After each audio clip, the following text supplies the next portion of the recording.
What's going on, everybody? What's going on, everybody? This is the Fourth and Goal Sports Show, and today we got a good one. Today we're going to be talking about expectations for Odell Beckham Jr. as he enters year 9. He has a new team, new quarterback, and in my personal opinion, I think this is going to be a big year for Odell. But before we get started, make sure you like, comment, share, and subscribe, and be sure to follow on the Instagram page.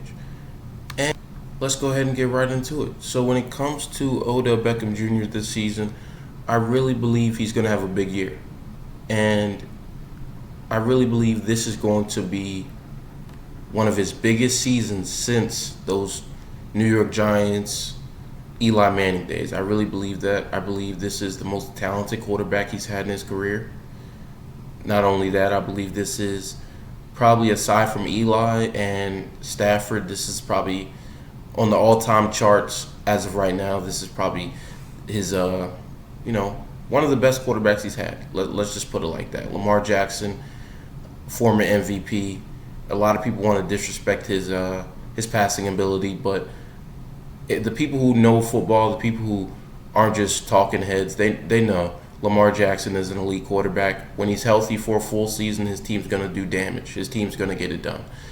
That's what I want to say about Lamar. But aside from Lamar, when we go back to Odell, I think when you consider how late the Rams brought him in for that Super Bowl run, he didn't really get to establish a full season of productivity. But he did have a solid season, I'll give him that. But he really could have done more if they had brought him in earlier, and also if he wasn't in such a stacked wide receiver room. It was just straight up stacked. They couldn't give him the ball every play. They had to spread the ball, And Matthew Stafford, I'm not gonna lie. He forced the ball to Cooper Kupp a lot, and I really don't think Odell got his shine until a little bit of the playoffs and the Super Bowl. That's when he got his shine. And then, you saw the injury happened, and we saw what happened with that. And really, before he got hurt in that Super Bowl game, it really felt like Odell was about to go crazy. It felt like he was about to really make a push for a 100-yard game in the Super Bowl.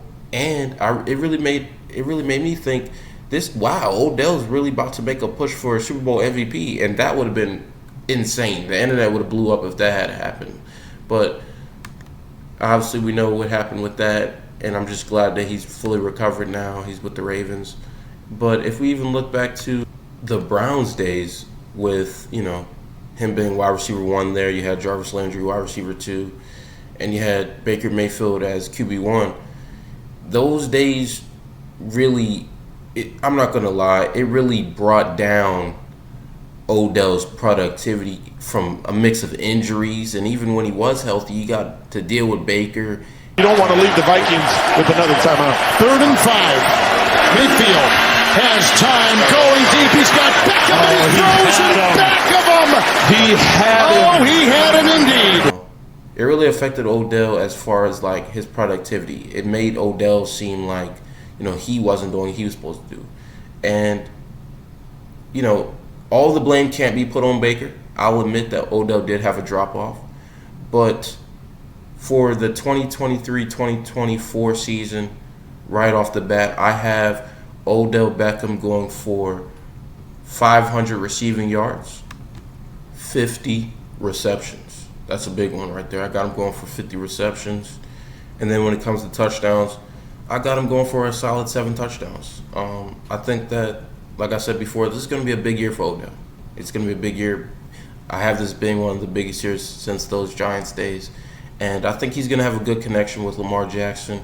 From the little I've seen of them in training camp, they're doing pretty good together. They have a good, connection. But obviously it's something that takes time to build. And I think that hopefully it gets better as the season goes on. And hopefully those two guys can stay healthy, because as I do AFC North record prediction video later on, I really want to harp on the fact that I think this is going to be a big year for the Ravens. It's going to be a big year for the Ravens. It's going to be a big year for Lamar. It's going to be a big year for Odell. So, it's going to be a big year. I also got Odell going for 12 yards per catch.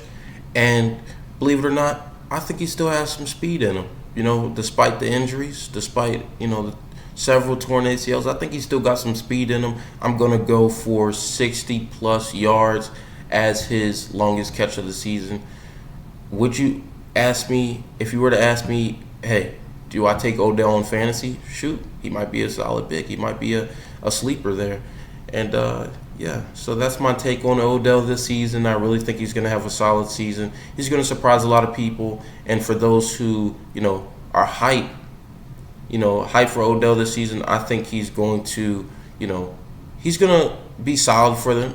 But I think you have to lower your expectations for Odell. A lot of people are expecting him to come out and be like 1,000 yards, like a wide receiver 1 again. No, I think he'll be a solid wide receiver 3 or a wide receiver 2, and he's going to do big things in Baltimore this year. But that's my take on Odell Beckham for the 2023-2024 NFL season. Those are my expectations. Please comment your expectations for Odell in the comments. Be sure to like, comment, share, and subscribe, as well as follow. I'm your host, Tyrus Filson. This is the 4th and Goal Sports Show. Peace.